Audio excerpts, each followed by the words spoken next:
doutora.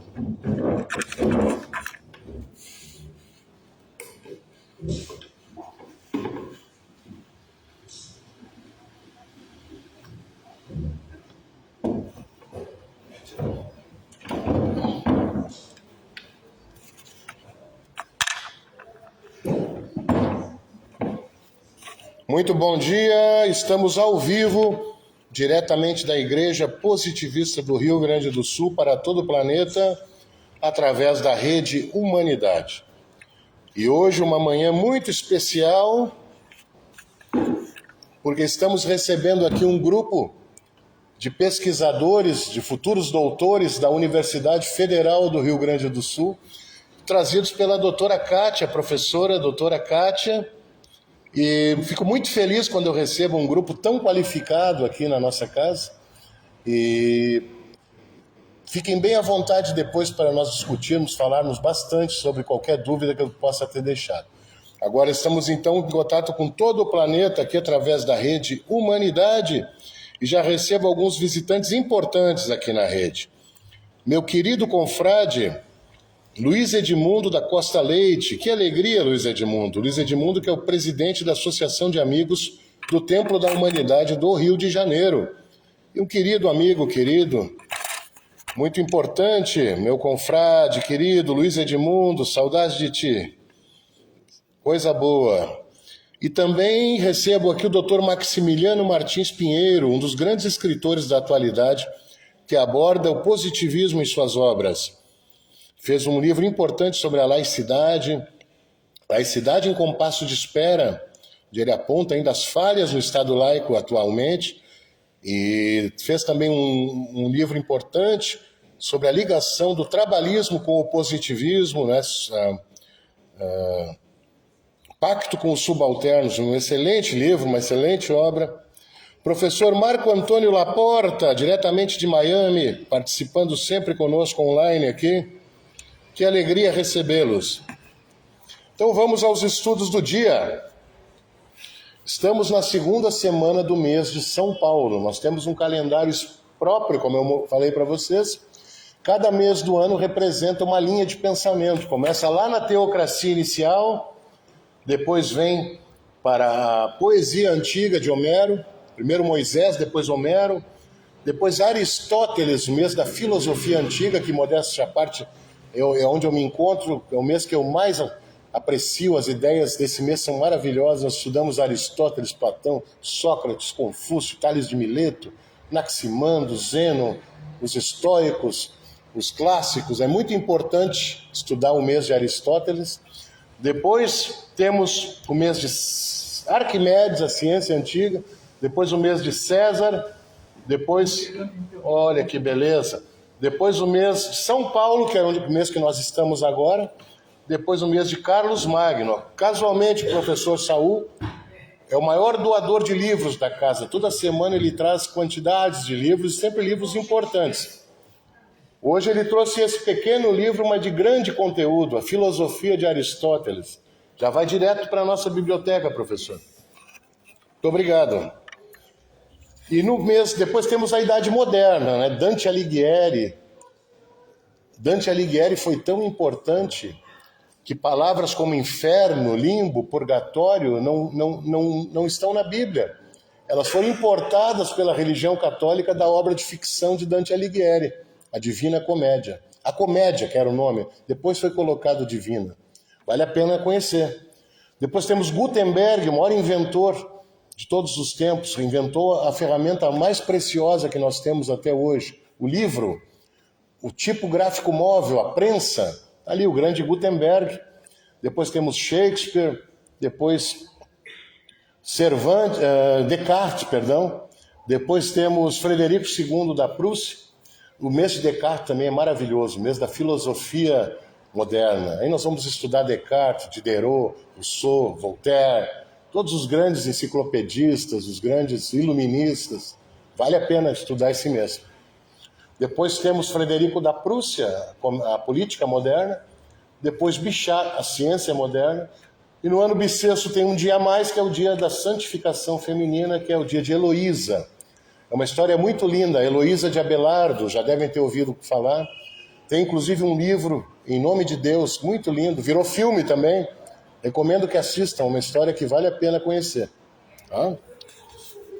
Então, na segunda semana do mês de São Paulo, nós temos, primeiramente, Constantino, depois Teodósio,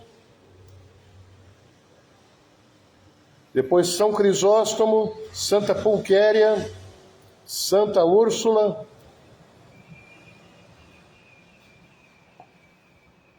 São Gregório Magno e, por último, no dia 14, o chefe da nossa semana, que é Hildebrando, ou o Papa Gregório. E essa história que eu vou contar um pouquinho mais para vocês, que ela é muito importante. Bom dia, dona Solange Lorenzini, tudo bem? Seja bem-vinda. É muito importante.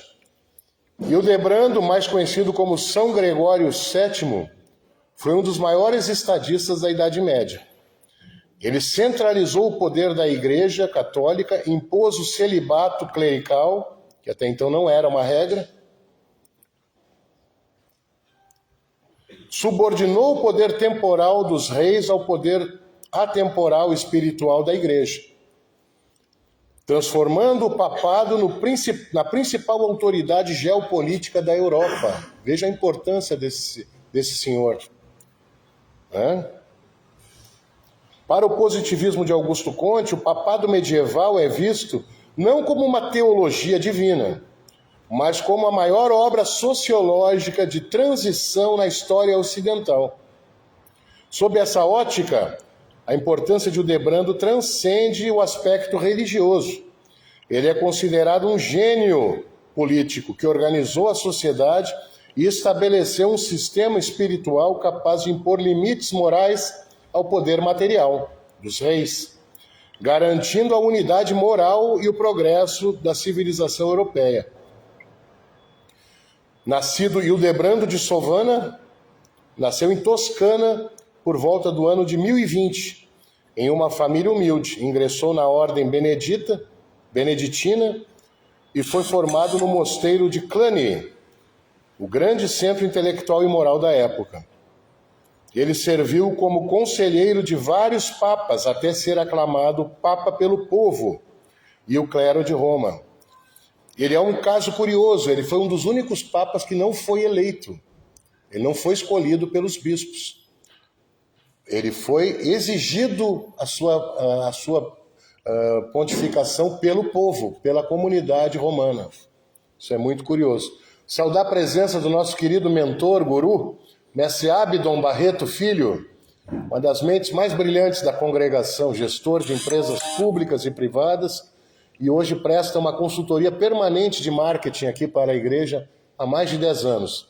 Tem trabalhado nas nossas campanhas, tem nos auxiliado muito, e está despontando muito nas redes de comunicação. Assista o programa dele toda sexta-feira, 10 horas da manhã, na TV Minuano, canal 525, Destinos RS.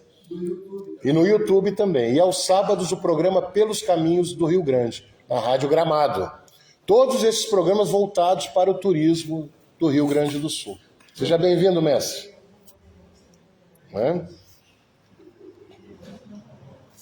Continuando.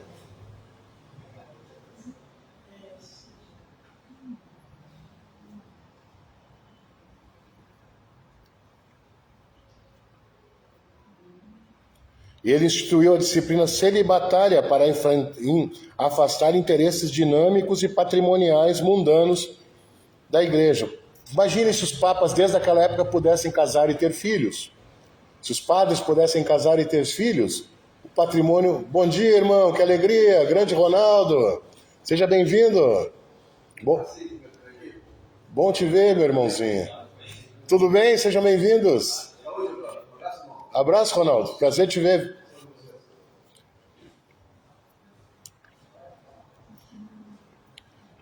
Então ele impõe o celibato, principalmente para proteger o patrimônio da igreja, para que os padres não gerassem famílias, e aquelas famílias com o tempo se adonassem dos imóveis da igreja. Esse é o grande motivo do celibato. E ele gerou uma independência institucional para a igreja, para que ela fosse gerida internamente por suas próprias leis, direito canônico, ele implanta o direito canônico, e não por interesses dos senhores feudais. Isso gerou um impacto geopolítico, a supremacia sobre a Europa. A ambição geopolítica de Hildebrando ficou imortalizada no documento Dictatus Papae, de 1075, composto por 27 teses que afirmava a autoridade suprema do pontificiado romano sobre os governantes locais. Reflexos do xadrez político europeu foram imediatos. Choque com o Sacro Império, travou um tenso braço de ferro com o imperador Henrique IV, sobre quem teria direito de nomear bispos. O episódio de Canossa, ao excomungar o imperador, Hildebrando fez com que o mais poderoso monarca da Europa viajasse à Itália e se ajoelhasse na neve e pedisse perdão papal. Vejam, Henrique IV, o maior imperador da Europa, foi lá pedir perdão de joelhos ao Papa. Tal era a força política da Igreja Católica. Foi o apogeu da supremacia do poder espiritual sobre o poder temporal. Unificação espiritual do Ocidente ao centralizar o poder em Roma. Distanciou a Europa de um mosaico de religiões, de estados isolados, criando uma rede de influências geopolítica transnacional que unificou o continente sob um conjunto de valores comuns, estabelecendo as bases institucionais para a civilização ocidental. Tanto é que nós chamamos de calendário gregoriano, foi criado num dos concílios pelo próprio Papa Gregório. O canto gregoriano foi criado por Gregório para enfrentar as religiões islâmicas, judaicas, que também eram cantadas. Vejam que interessante isso. Não sei se o Alcorão e o Torá não são falados, eles são cantados, entoados. E ele cria o canto gregoriano justamente para isso. Inclusive, ele organiza as notas musicais dentro de tons maiores para que não houvesse o semitonação, que é a música árabe. Ele cria as notas rígidas, maiores. Vejam que interessante isso.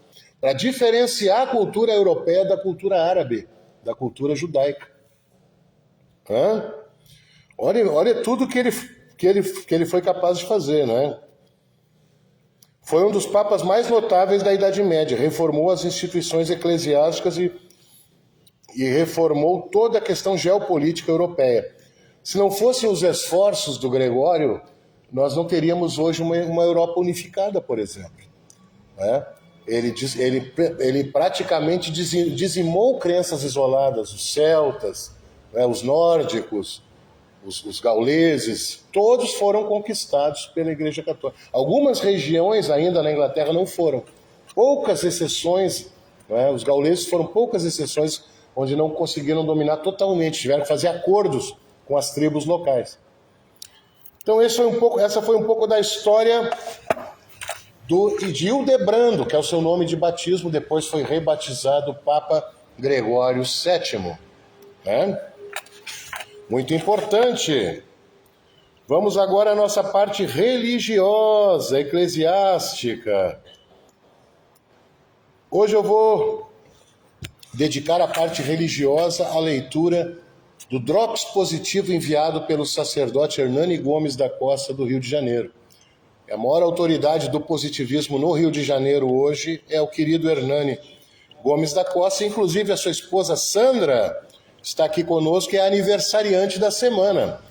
Então já damos os parabéns a Sandra Fernandes, esposa do querido Hernani, e vamos à leitura do Drops Positivo, gentilmente enviado pelo grande sacerdote Hernani Gomes da Costa. Drops positivo dessa semana. Antes disso, todas as religiões têm os seus sinais, não é? O cristianismo tem o seu sinal, o budismo tem os seus sinais, o islamismo, o judaísmo tem o seu sinal, a maçonaria tem os seus sinais, embora eu não vá realizá-los aqui em público. A religião da humanidade também tem os seus sinais. Quem quiser me acompanhar, o amor por princípio e a ordem por base, o progresso por fim. Esse é o sinal da religião da humanidade. A ideia que fazemos sobre o que se costuma chamar de universo é por si mesma uma ideia necessariamente indefinida. Assim, por mais extensos que possamos supor no futuro que se tomem os nossos conhecimentos reais nesse gênero, nós não obteríamos nunca nos elevar à verdadeira concepção do que seja o conjunto total dos astros. Ou seja, está em constante expansão, em constante análise. Por isso o dogma da religião da humanidade ele é dinâmico. Depois nós vamos falar mais sobre isso. Ao terminar a nossa palestra aqui já vai ter sido descoberto mais um planeta, mais um elemento químico, mais uma lei. Então a ciência ela não é estática. Por isso Augusto Comte genialmente tira um dogma estático. As religiões todas têm um dogma estático. O que é um dogma? É aquilo que não pode ser questionado. É a cláusula pétrea das doutrinas. Ele coloca como dogma quase uma ironia. Aquilo que mais se modifica, que é a própria ciência. A lógica, as ciências exatas, a cosmologia, o estudo da mecânica celeste, é uma escadinha. Tu vai evoluindo e uma depende da outra. A biologia, o estudo da vida. Depois entramos numa interface, num terreno úmido, movediço. A sociologia, o estudo da sociedade, onde nós nunca vamos ter uma verdade, nós vamos ter aproximações daquela verdade, até chegarmos na moral, que também pode ser entendida como psicologia individual. O que é a psicologia individual? O estudo minucioso dos arquétipos de cada ser humano. Já se fala na microantropologia, ou na psicologia individual. É o que ele chamava de moral na época, certo? Esse é o dogma da religião da humanidade, é o que nós sabemos. Já que falamos do dogma, vamos falar do culto também. Até porque estamos recebendo uma turma do Instituto de Artes da URGS, então está ali todo o interesse de vocês vai ficar depositado no nosso culto. São as próprias artes clássicas. A arquitetura, a arte funcional, a escultura, a arte estética, a pintura, a arte visual, a música, a arte auditiva e a poesia, a arte abstrata. Esse é o culto. Por que o culto da religião da humanidade são as artes? Porque as artes são a grande ferramenta que a humanidade desenvolveu para armazenar o sentimento humano, a emoção humana, né? E transmiti-la a tempos futuros, transmiti-la a lugares longínquos, né?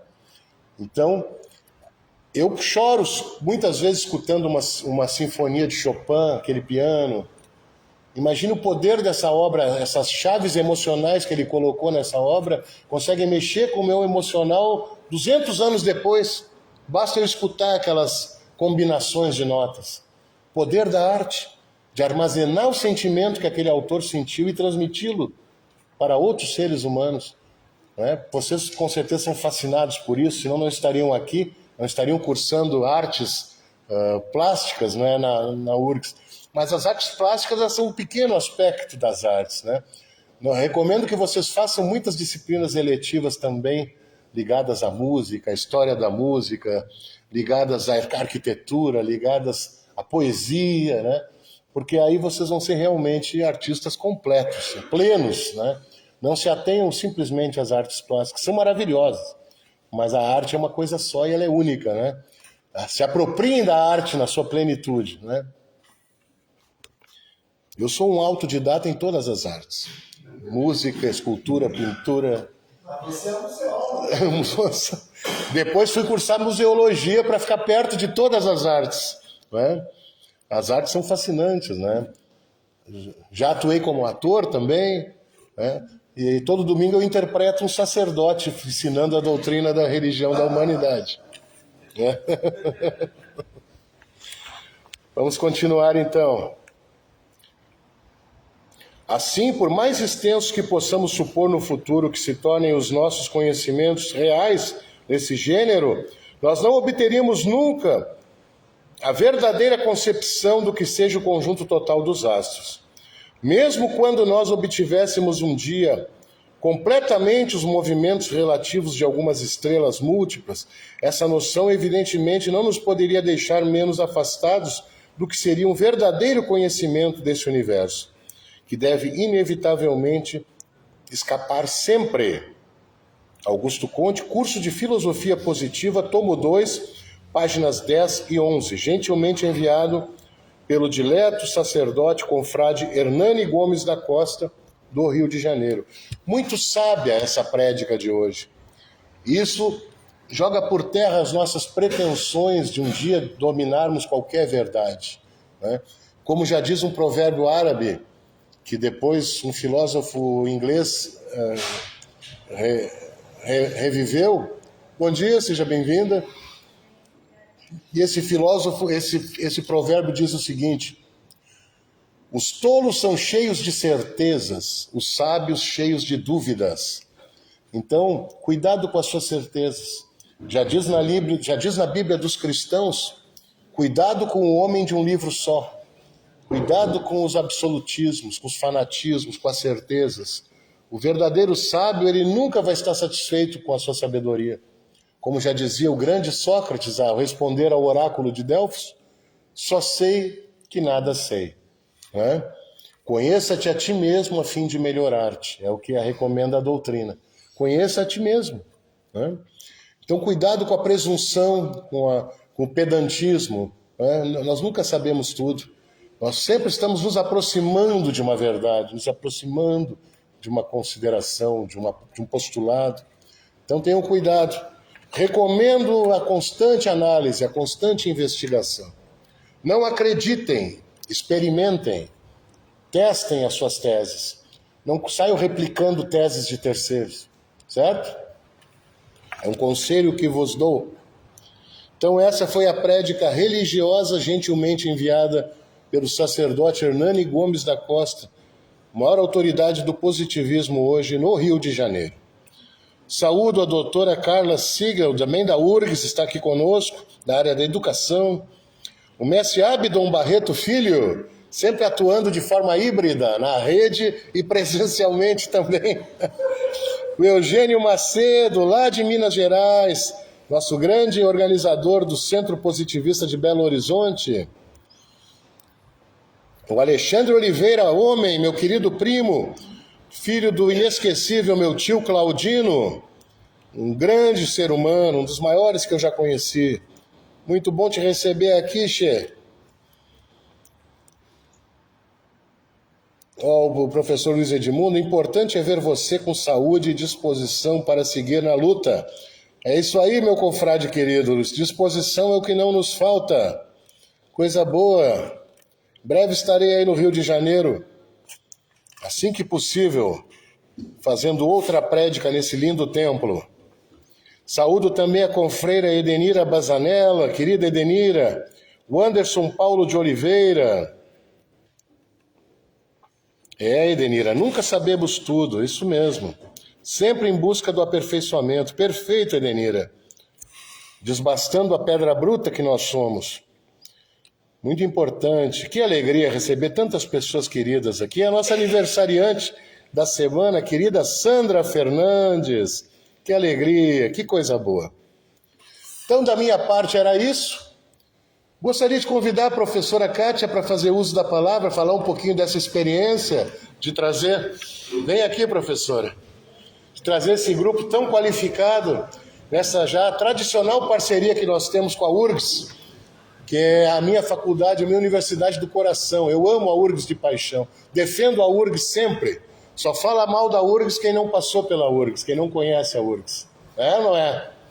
Vem, professora, fala um pouquinho dessa experiência. Claro! Para poder transmitir para o planeta inteiro essas palavras.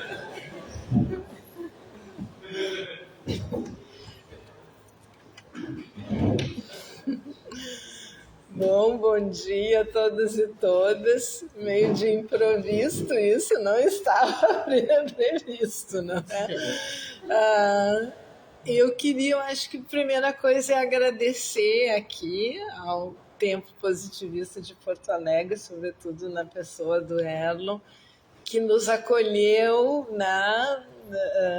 sempre muito bem, né? A gente, de vez em quando, né, a cada 2 anos eu ofereço a disciplina, então a gente traz os alunos, mas tem outros colegas que também. E o Erlon sempre manteve, né, essa postura acolhedora de nos receber, para que a gente possa entender mais, né? Eu penso que tem, no âmbito das ideias, né, o positivismo ele foi muito importante, ele faz parte do DNA da política brasileira, não é? Está ali o nosso Ordem e Progresso na nossa bandeira aqui. Então, eu acho que é importante a gente conhecer mais por quem efetivamente conhece e preserva e mantém, né? Vocês têm esse trabalho de manter essas ideias e poder entrar nesse espaço que é belíssimo, não é? E aí acho que eu aproveito assim também para reforçar toda essa campanha que eles fazem para conseguir recursos para fazer, né, a reforma. É um prédio que é tombado pelo patrimônio histórico do estado do Rio Grande do Sul. E é lindo, então poder estar aqui é um privilégio, eu só tenho isso que agradecer. Obrigado. Tá?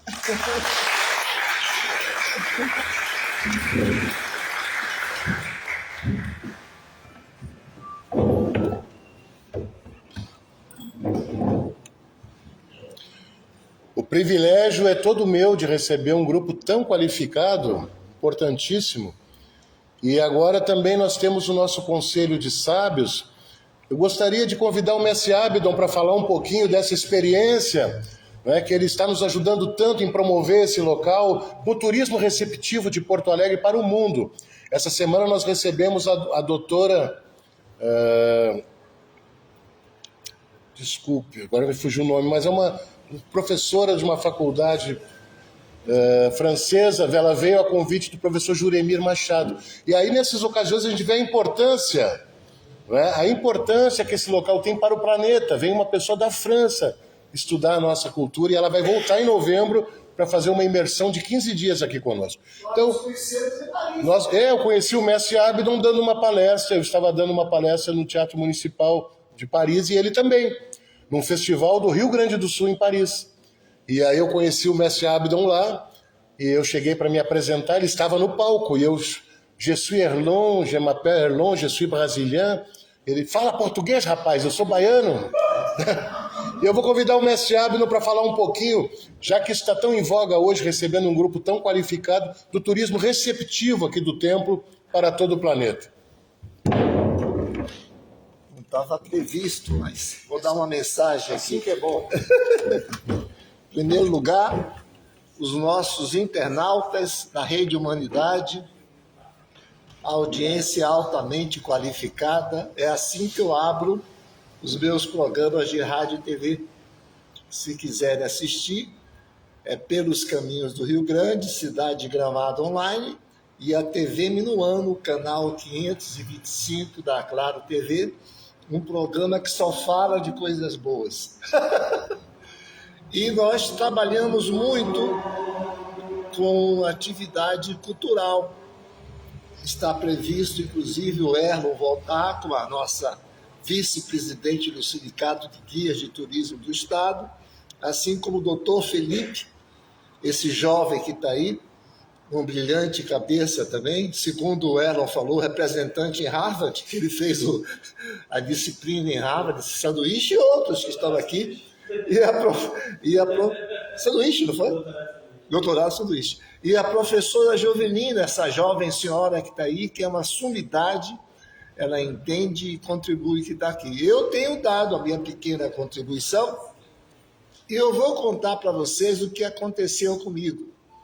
Eu tenho meu site pessoal, sou economista de formação, Me dediquei ao trabalho de marketing, de comunicação, ter um mestrado, doutorado, ninguém quis me orientar, que eu adoro dinossauro, aí criei o turismo paleontológico, me perguntaram que loucura é essa? E tem 2 anos que foi reconhecido que o berço dos dinossauros é o Rio Grande do Sul. Imagina, eu falo isso há 40 anos, mas tudo bem. Aí, então me pararam uma vez, Felipe, mas o hábito, você é um cara da área empresarial se metendo com os positivistas, bem assim, bem assim. Eu falei, não entendi. Qual é o problema? Não, porque aí começa todo o ranço que eu chamo de ignorância pluralista. A pior coisa é o cara dar opinião sem conhecimento das coisas. Professora, o conhecimento liberta. Às vezes a pessoa tem um preconceito, olha o que eu estou dizendo, preconceito, e começa a fazer coisas que hoje, o Felipe está aí, que é especializado em estudar a China, tem um canal no YouTube com 10 mil pessoas. Não, tem que dizer o que é que você está fazendo, né? 10 mil pessoas. 12 aumentou, pois é. Olha aí. E o cara me abordou assim. Eu falei, olha, eu nem sabia que o templo positivista existia em Porto Alegre. Eu tive o prazer de conhecer o templo positivista na Europa, porque não tinha ideia da importância que teve o positivismo no Brasil, Ordem e Progresso, e no Rio Grande do Sul. A gente começa a entender as contribuições, e eu perguntei para ele, você sabe qual é o lema do positivismo? O amor por base, por princípio, vírgula, a ordem por base, ponto e vírgula, e o progresso por fim. O cara me olhou assim, você é contra o amor? Você é contra a ordem? Você é contra o progresso? Qual é o mal que o positivismo pode fazer a ti? Acolhemos todas as religiões, porque nós trabalhamos com a humanidade. Nós trabalhamos com a natureza. Nós defendemos o amor de todas as formas possíveis. Se o senhor é contra isso, o senhor não me procure mais. Ele sumiu. Obrigado.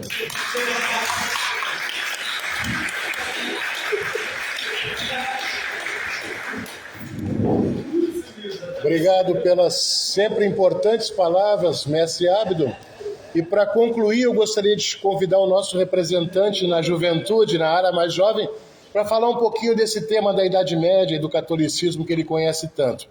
Dr. Felipe Bortoncello Zorzi. Não estou preparado para isso. Não estou preparado. Feudalismo, Bom, o que falar sobre feudalismo? Eu acho que a gente está vivendo primeiro, né? Se quiserem também me seguir no YouTube, podem me seguir, tá? Felipe Zorzi, só procurar. A gente está vivendo um momento de transição, eu acho muito grande no mundo agora, né? Muito, muito, muito grande. Talvez seja o fim de uma época de 500 anos, né? Todo o centro do pensamento do mundo, o mundo foi... as ideias que dominaram o mundo foram concebidas na Europa nos últimos 500 anos. Isso já não vai ser mais nos próximos 2, 3, 4, 5, 10 anos. Isso está acabando, né? Isso é muito claro. E... eu vou falar sobre uma coisa que não é. Eu falei com a professora semana passada, que a gente pôde conversar aqui, que ela estava aqui, que nos últimos 50, 70 anos a universidade ela se perdeu, assim, me parece, né? Eu sou formado na URGS em Relações Internacionais, por isso que eu estudo guerra, geopolítica, poder e tal. E me fiz no mestrado e doutorado em Ciência Política na URGS também. E...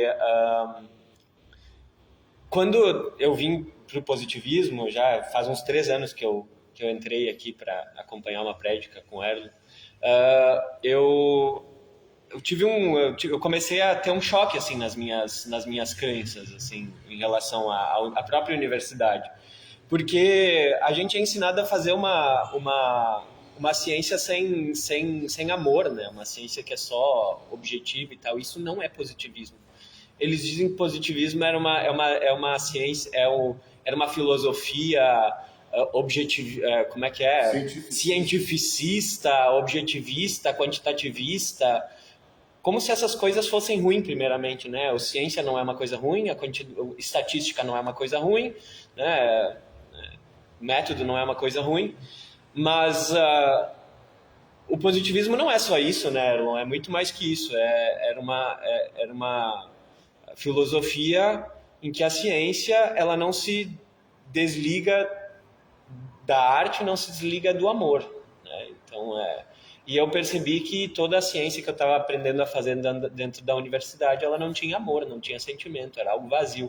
E eu era um cientista político que tinha que observar a sociedade como se não houvesse, como se o cientista não tivesse papel social.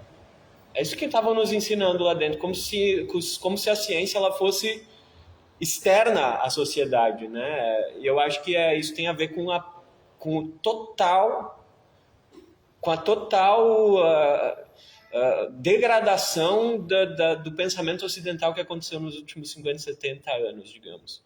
Muita influência do liberalismo, muita influência do marxismo, né? Mas agora... E outra coisa que eu percebi, que o auge do poder do Ocidente foi quando o positivismo estava em alta, não por coincidência, né? O auge do poder do positivismo do Ocidente foi quando o positivismo estava em alta.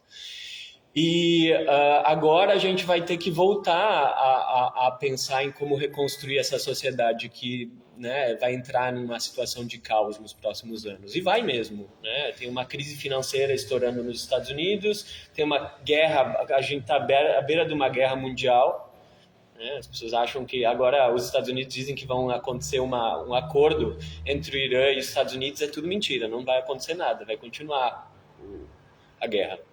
E nessa situação de desorientação, a gente vai ter que voltar a encontrar filosofias que nos coloquem de novo centrados, né? Centrados no meio de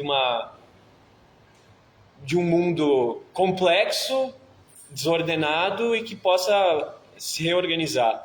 E eu acho que para falar um pouquinho sobre a Idade Média, usando o exemplo do Hildebrando, né, Papa Gregório. A religião ela é muito importante nesse sentido de conseguir reestabelecer a ordem, né? Reestabelecer a ordem. Não necessariamente a ordem quer dizer autoritarismo, violência e tal. Quer dizer capacidade de trabalhar de maneira coletiva, né, através de um conjunto de valores morais compartilhados e tal. E eu acho que é isso o que fez a Igreja Católica conseguir estabelecer uma ordem na Europa no século XI, X, foi exatamente o poder político de uma instituição religiosa, e uma instituição religiosa com influência política. Isso não quer dizer dogmatismo, não quer dizer fanatismo, não quer dizer autoritarismo, não quer dizer dogmatismo, né? Quer dizer que é preciso ter algum tipo de formação, educação que formem valores morais capazes de fazer o ser humano se entregar para uma vida coletiva, se entregar para se doar para a vida coletiva, né? E hoje a gente vive um mundo individualista, né? Um mundo individualista que, não por coincidência, está entrando quase numa guerra mundial. Né? Tudo isso não é coincidência, digamos, tudo isso não é coincidência.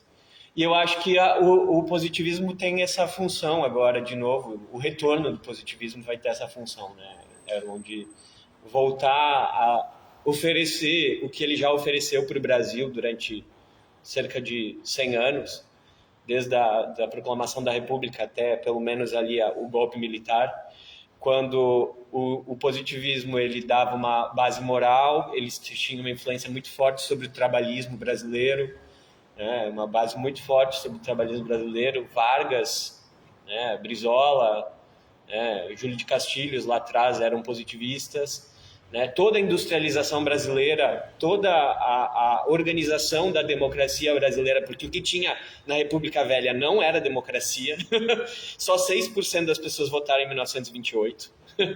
Então, toda a formação da democracia brasileira, toda a evolução da República Brasileira foi influenciada pelos positivistas, e o fim da influência positivista, de novo, ele coincide com a degradação moral da democracia brasileira. Então, redescobrir o positivismo é redescobrir uma filosofia que conseguiu dar progresso para o Brasil.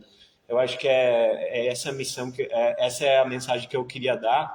E a questão religiosa ela não deve dar medo para as pessoas, é isso.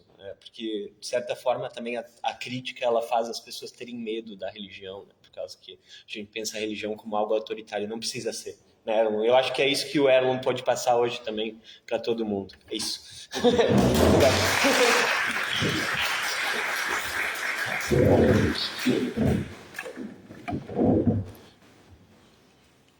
Então, fazendo uma pequena correção, eu tinha esquecido o nome da doutora que nos visitou aqui essa semana.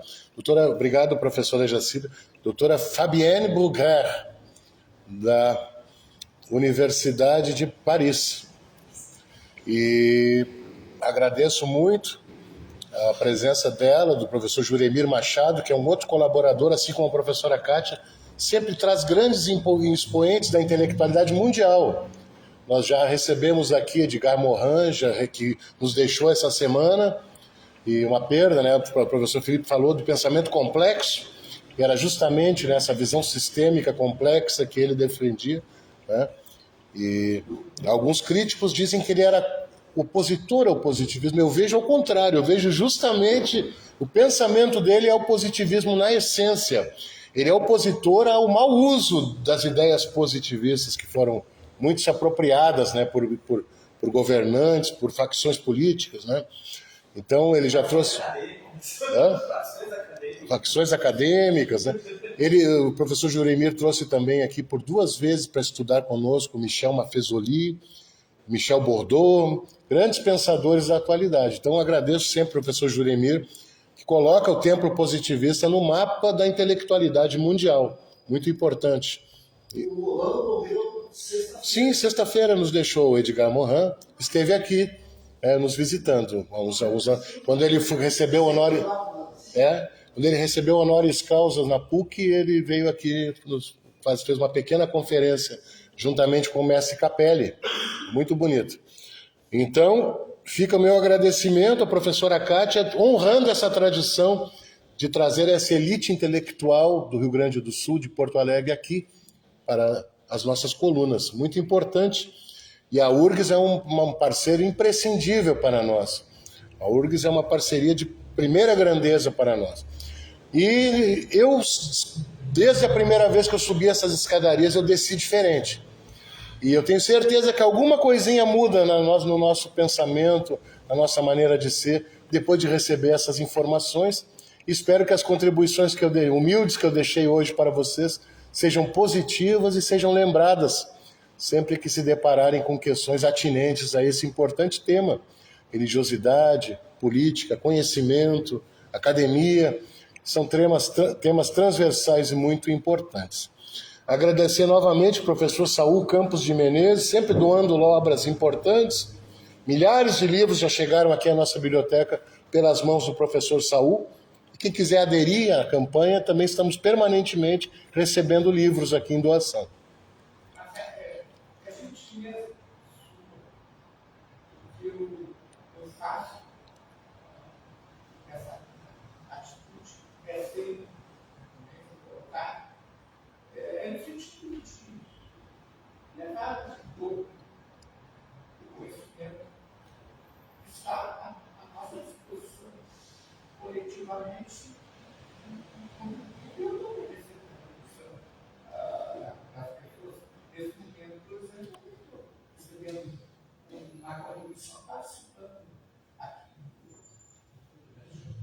Perfeito, mas lembrando que o professor Saul nos acompanha, nos apoia desde os tempos do Mestre Capelli. Era um amigo pessoal do Mestre Capelli, muito ajudou ele aqui também.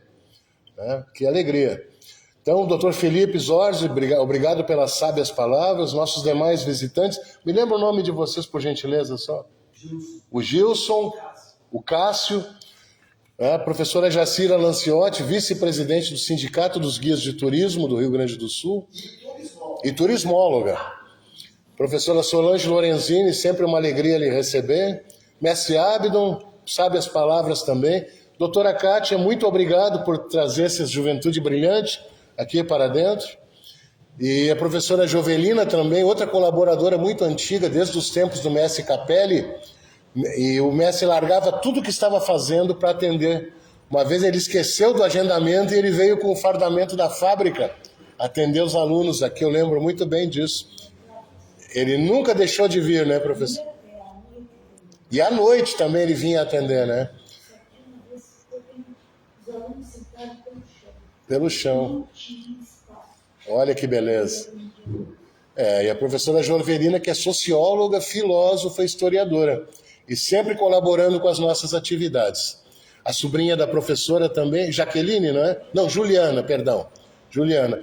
E esse grupo genial aqui, essa juventude linda que veio prestigiar a nossa prédica, nossas atividades. Muito obrigado. Eu vou encerrar agora a parte da transmissão, como de costume, com a mais sublime das artes, que é a música.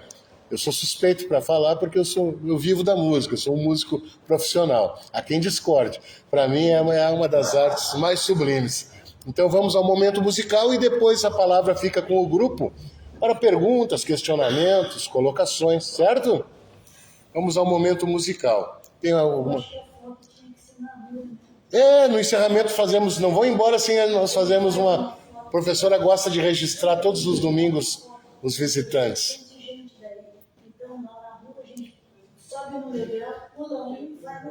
Isso. Hoje o altar ficou pequeno para a foto. Saudar a Gabi Snardi, está aqui conosco. A dona Ione Barcelos também, que importante. A mãe do Rafael, que é outro jovem que tem se destacado aqui. A Valentina também está na rede aqui conosco, que alegria.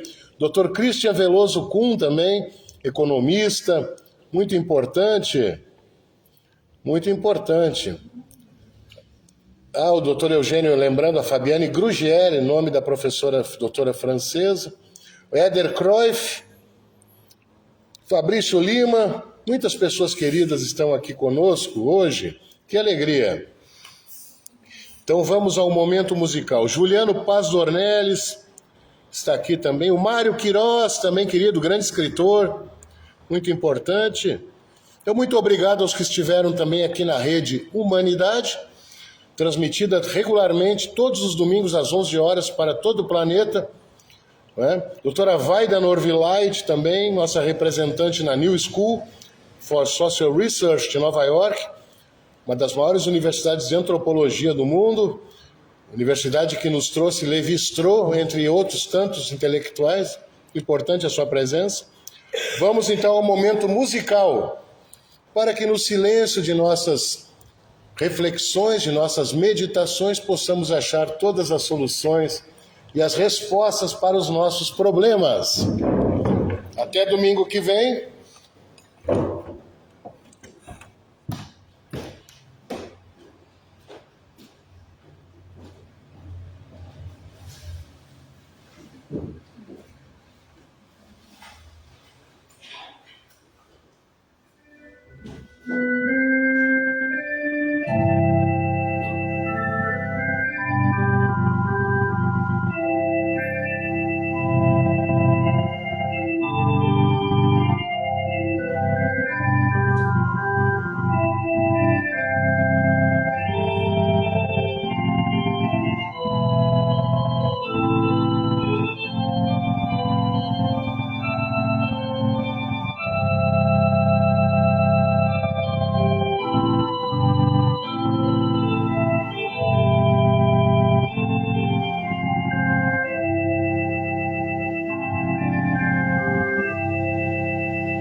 todas as igrejas, todas as doutrinas em prol da humanidade.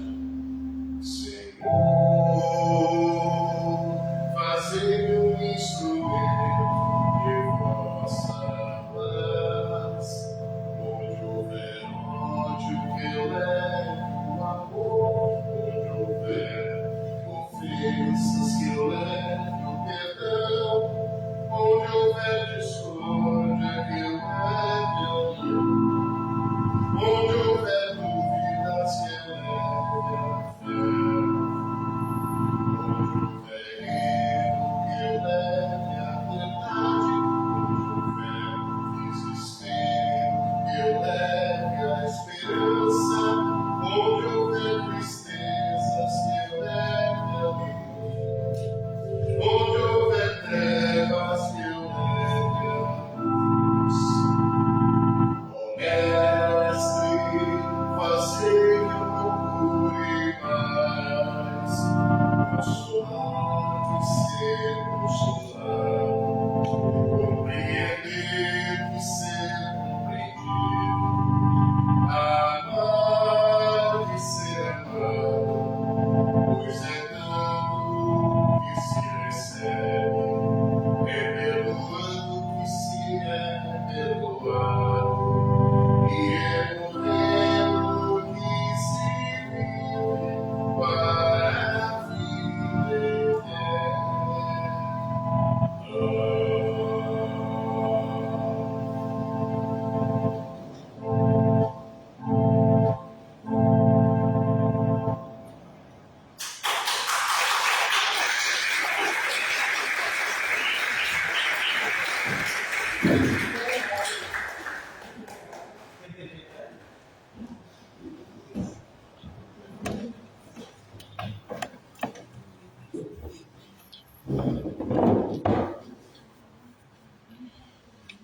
Então, novamente, agradecendo todos que estiveram presentes aqui na prédica e também na Rede Humanidade, me despeço dessa qualificada audiência e até domingo que vem, às 11 horas, ao vivo para todo o planeta, irradiando a doutrina diretamente da Igreja Positivista do Rio Grande do Sul. Saúde e fraternidade.